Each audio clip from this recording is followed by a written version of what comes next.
What's up, guys, and welcome back to another PSO2 station recap. So, we have some new news, a little bit, cool stuff, some updates coming to Road to Episode 6, and a little bit more information on Episode 6 itself. Not too much to get here, but it's only the first part of the recap, so we're probably gonna get more. There's always two parts to these, so here's just the first introduction to it. As always, thanks to Ricardo for translations and post. Looks like they actually separated the actual content and the merchandise. So if you guys are interested in the merchandise, it's right here. You can see what's coming up. It's actually kind of nice that it's separated for once. I like this a lot. So kudos to them on this change and how they have this separated. People who actually care about the merchandise can check out the merchandise, but we care about content. So let's check out content. Of course, the emergency quest boost poll ended up being Spectre. For some reason, they picked it's Elder Loser. I don't know why it was Elder Loser, but I can live with that. Actually, I think Elder Loser was the better of the two. Yeah, not Apprentice and not Double, so I don't know what I'm talking about. Elder Loser is what we want. So Elder Loser, pretty cool. There was a dance concert first. It was 200% rare drop rate. Very nice. Test 10% live, or 10% live boost for attending the concert, which was nice as well. This is on top of everything else that we have. So this is a really good buff. We have a secret phrase that gives us the Mega Drive Evo device, which is pretty cool, and rare drop rate by plus 75%. So neato, got those two. You have until April 10th's maintenance to complete this task. So if you got a couple of days, it's the first. So that's cool. Anyway, episode 6 start guide. So it's introduced content released with episode 6. There will be an assault rifle camo, looks like the Black Bull, a weapon form change pass, which is cool, so you can immediately change the look of one of your items, 1 million experience ticket, and this comes out on April 24th. It looks like it's going to be 1,600 yen. I'm not sure if that translates into like AC or anything like that, or if you have to just buy it outright, but we will see. Actually, is this? Oh no, I see. This is an actual physical guide. My mistake. And it has item codes for this. So hopefully you'll get a hold of this. Some of you guys that are able to purchase these things will be able to get a hold of it and take the item code, use it, get this sweet assault rifle, and maybe sell it. Item code items usually are worth quite a bit if they can be sold. If I remember correctly, I keep forgetting that little note is if it can be sold. So yeah, more to the Road to Episode 6. So Road to Episode 6 campaign, 12-star unit get campaign is the Austere series. So you will be getting at least one set of 12-star units that is actually pretty good, the Austere units. So if you weren't lucky enough to get the Lightstream units, the Celestial units to drop to upgrade to Lightstream, or you're just behind and you haven't really had enough time to farm out the stones you need to upgrade them to Lightstream, and you really don't think you're going to have the time to do it, you'll still be able to get the Austere units, which are actually still pretty good. I think they might be better for some classes, maybe Force. I don't know exactly the setup itself, but still a solid set of units. And you won't be behind by much, if anything. Road to Episode 6 boosts. So PS4 1 mil downloads commemorative boost. So 1 million downloads on the PS4 gets us a commemorative boost. That boost will be an increase of the Celestial unit drops. So what I just was talking about a second ago, if you didn't get them, this will be popping up on the 3rd. You can actually see the date right over here. We'll have that coming up on the 3rd. So this will be popping up on the 3rd. So they'll have the the get campaign, the guaranteed Austeres, and the increase in drop rate for the Celestial units.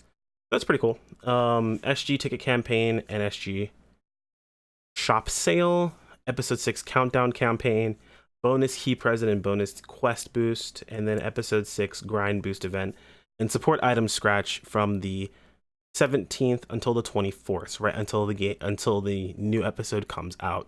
I believe it'll be up the first day of the new episode coming out too, so that'll be cool.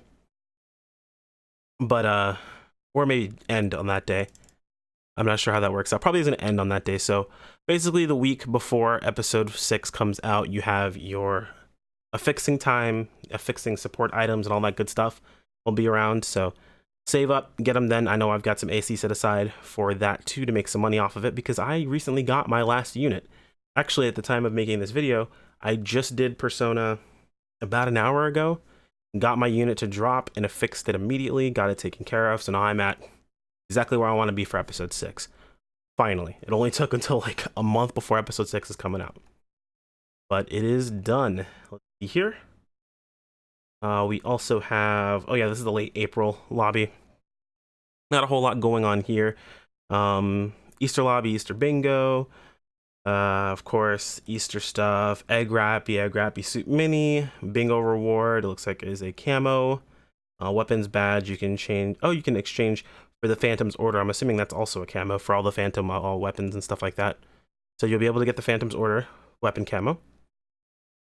And the late April update. Looks like the emergency quest, Wild Easter.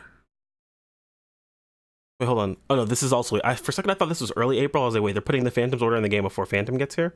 What? No. So, yep, this is also late April.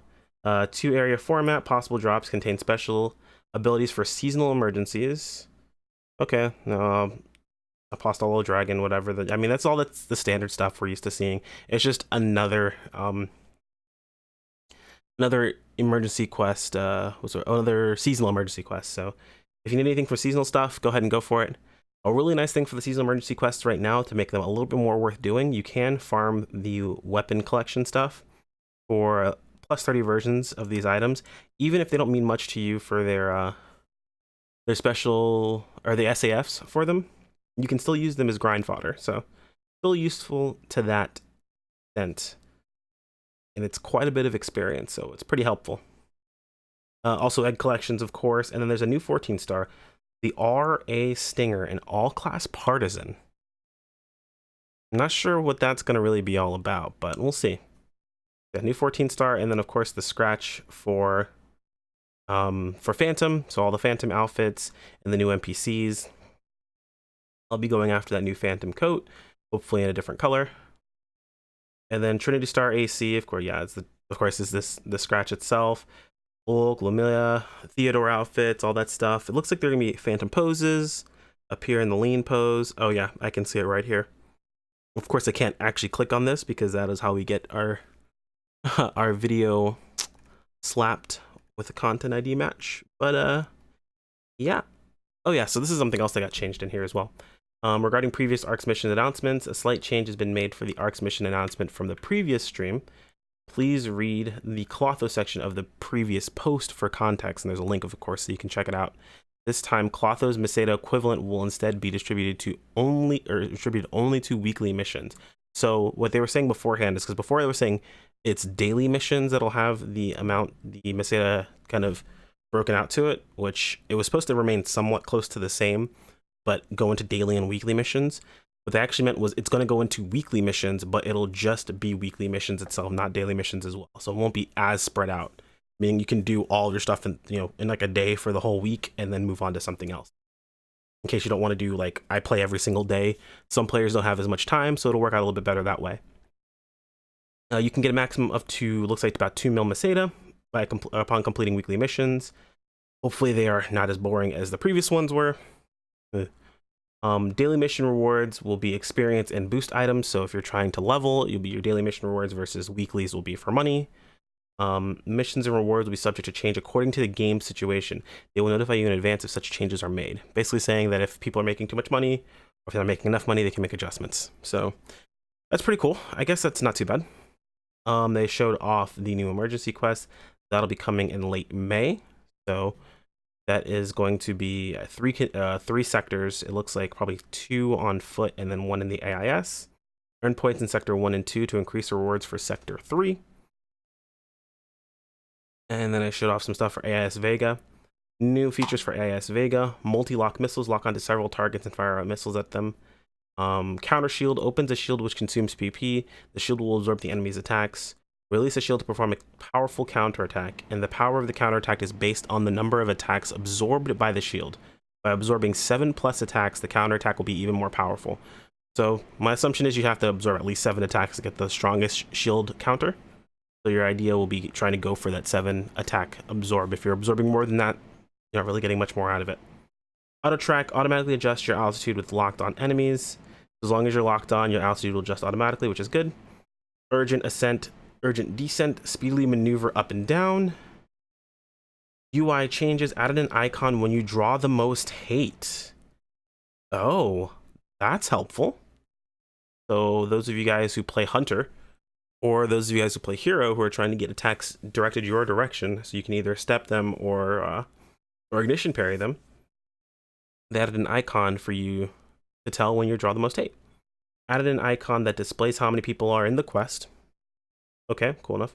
A more compact status menu will be displayed when you open up your menu. Okay, that's pretty cool. And then we have another lobby. So this one I'm actually kind of curious about, and hopefully some of you guys in the comments will be able to help me out with this, because I know a lot of this isn't translated when I actually go over to PSO2 ES.